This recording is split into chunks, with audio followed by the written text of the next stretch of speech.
මුදල් විශුද්ධිකරණයේ වැළැක්වීමේ පනත යටතේ වූ තවත් නඩුවක් සඳහා හිටපු ජනාධිපති මහින්ද රාජපක්ෂ මහතාගේ පුත් යෝෂිත රාජපක්ෂට සහ ඔහුගේ මිත්තණිය වන ඩේසි ෆොරොස්ට් යන අයට අද කොළඹ මහාධිකරණයේ හමුවේ අධිචෝදනා බාර දුන්නේය.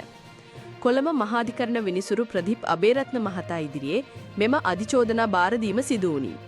ඉන් අනතුරුව විත්තිකරුවන් දෙදෙනා රුපියල් මිලියනයේ බැගින් වූ ශරීරෑප දෙකක් මත මුදා හැරීමටද විනිසුරුවරයා නියම කළේය. ඉන් අනතුරුව විත්තිකරුවන්ගේ ඇඟිලි සලකුණ ලබාගෙන වාර්තා කැඳවන ලෙසත් විනිසුරුවරයා නියම කළේය.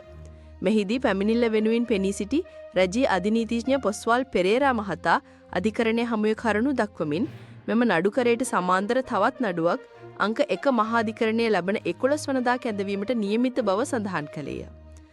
එම නඩුවේ ලේඛන හා මෙම නඩුවේ ලේඛන 1 හා සමාන බව පෙන්වා දුන් රජයේ නීතිඥවරයා අදාළ ලේඛනවල යම් අඩුපාඩුවක් තිබේ නම් ඒවා තමන්ට දැනුම් දෙන ලෙස විත්තිය නීතිඥවරුන්ගෙන් ඉල්ලා සිටින බවත් අධිකරණයේ හමුවේ පැවසුවේය.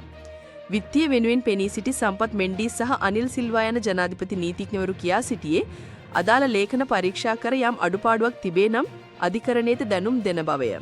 ඉන් අනතුරුව මෙම නඩුව අගෝස්තු මාස 14 වනදා කැඳවන ලෙසත් විනිසුරුවරයා නියම කළේය.